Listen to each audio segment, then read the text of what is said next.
بسم اللہ الرحمن الرحیم۔ السلام علیکم معزز ناظرین، آج کی اس ویڈیو میں ہم حضرت علی رضی اللہ تعالیٰ عنہ کی شہادت اور ان کی آخری وصیت کے بارے میں بات کریں گے۔ روایات کے مطابق حضرت علی رضی اللہ تعالیٰ عنہ نے 17 رمضان المبارک کو 40 ہجری کو علل صبح بیدار ہو کر اپنے بڑے صاحبزادے حضرت امام حسن رضی اللہ تعالیٰ عنہ سے فرمایا، آج رات خواب میں رسول اللہ صلی اللہ علیہ وسلم کی زیارت ہوئی تو میں نے عرض کیا، یا رسول اللہ صلی اللہ علیہ وسلم، آپ کی امت نے میرے ساتھ کچھ روی اختیار کی ہے۔ حضور صلی اللہ علیہ وسلم نے فرمایا، تم ظالموں کے لیے دعا کرو۔ میں نے اس طرح دعا کی کہ یا رب العالمین، تم مجھے ان لوگوں میں سے بہتر لوگوں میں پہنچا دے اور میری جگہ ان لوگوں پر ایسا شخص مسلط کر دے جو برا ہو۔ ابھی آپ رضی اللہ تعالیٰ عنہ یہ بیان ہی فرما رہے تھے کہ مؤذن نے اذان دی اور حضرت علی رضی اللہ تعالیٰ عنہ نماز پڑھانے گھر سے چلے گئے۔ راستے میں لوگوں کو نماز کے لیے آواز دے دے کر جگاتے جاتے حضرت علی رضی اللہ تعالیٰ عنہ مسجد کوفہ پہنچے تو وہاں پہ بدبخت خارجی ابن ملجم نے آپ رضی اللہ تعالیٰ عنہ کے سر پر وار کیا۔ وار اتنا سخت تھا کہ آپ رضی اللہ تعالیٰ عنہ کی پیشانی کن پٹی تک کٹ گئی اور تلوار دماغ پر جا ٹھہری۔ تلوار لگتے ہی آپ رضی اللہ تعالیٰ عنہ نے فرمایا، رب کعبہ کی قسم، میں کامیاب ہو گیا۔ آپ رضی اللہ تعالیٰ عنہ کے زخمی ہوتے ہی چاروں طرف سے لوگ دوڑ پڑے اور قاتل کو پکڑ لیا۔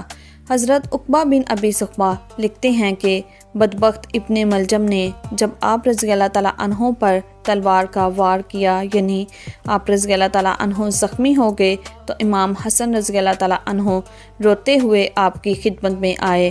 آپ رضی اللہ تعالیٰ عنہ نے ان کو تسلی دی اور فرمایا، بیٹے میری 4 باتوں کے ساتھ 4 باتیں یاد رکھنا۔ حضرت امام حسن رضی اللہ تعالیٰ عنہ نے عرض کیا کہ وہ کیا ہیں؟ تو حضرت علی رضی اللہ تعالیٰ عنہ نے فرمایا، پہلی بات یہ کہ سب سے بڑی دولت عقل کی دولت ہے، دوسری بے وقوفی سے زیادہ کوئی مفلسی اور تنگ دستی نہیں، غرور اور گھمنڈ سب سے زیادہ سخت وحشت ہے، سب سے عظیم صفت خوش اخلاقی ہے۔ حضرت امام حسن رضی اللہ تعالیٰ عنہ نے عرض کیا، دوسری 4 باتیں بھی بیان فرما دیں۔ تو آپ رضی اللہ تعالیٰ عنہ نے فرمایا، احمق کی محبت سے بچو، اس لیے کہ نفع پہنچانے کا ارادہ کرتا ہے لیکن نقصان پہنچا جاتا ہے۔ جھوٹے سے پرہیز کرو، اس لیے کہ وہ دور کو نزدیک اور نزدیک کو دور کر دیتا ہے۔ بخیل سے دور رہو، اس لیے کہ وہ تم کو ان چیزوں سے پھرا دے گا جن کی تم کو حاجت ہے۔ فاجر سے کنارہ کش رہو، اس لیے کہ وہ تمہیں تھوڑی سی چیز کے بدلے میں فروخت کر ڈالے گا۔ معزز ناظرین، جب حضرت علی رضی اللہ تعالیٰ عنہ بدبخت ابن ملجم کی تلوار سے زخمی ہوئے تو آپ رضی اللہ تعالیٰ عنہ نے حضرت امام حسن اور امام حسین رضی اللہ تعالیٰ عنہ کو اپنے پاس بلایا اور انہیں اپنی آخری وصیت کی۔ آپ رضی اللہ تعالیٰ عنہ نے فرمایا، میں تم دونوں کو خدا سے ڈرتے رہنے کی وصیت کرتا ہوں اور دنیا کی طرف مائل نہ ہونا، خواہ وہ تمہاری طرف مائل ہو۔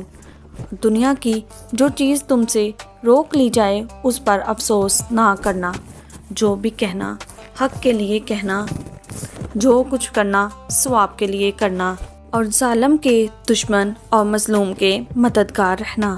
میں تم دونوں کو، اپنی دوسری اولادوں کو، اپنے کنبے کے افراد کو اور ان لوگوں تک جہاں تک میرا یہ پیغام پہنچے ان سب کو وصیت کرتا ہوں کہ اللہ سے ڈرتے رہنا، اپنے امور کو منظم رکھنا اور باہمی تعلقات کو سلجھائے رکھنا، کیونکہ میں نے تمہارے نانا رسول صلی اللہ علیہ وسلم کو فرماتے سنا ہے کہ آپس کی کشیدگیوں کو مٹانا عام نماز اور روزے سے افضل ہے۔ دیکھو، یتیموں کے بارے میں اللہ سے ڈرتے رہنا، ان پر فاقے کی نوبت نہ آئے اور تمہارے ہوتے ہوئے وہ برباد نہ ہوں۔ دیکھو، اپنے ہمسایوں کے بارے میں خدا سے ڈرتے رہنا، کیونکہ ان کے بارے میں تمہارے نبی رسول صلی اللہ علیہ وسلم نے برابر ہدایت کی۔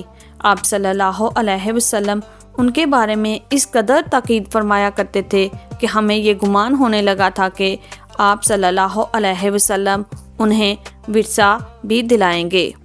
اور قرآن کے بارے میں اللہ سے ڈرتے رہنا، کہیں ایسا نہ ہو کہ دوسرے اس پر عمل کرنے میں تم پر سبقت لے جائیں۔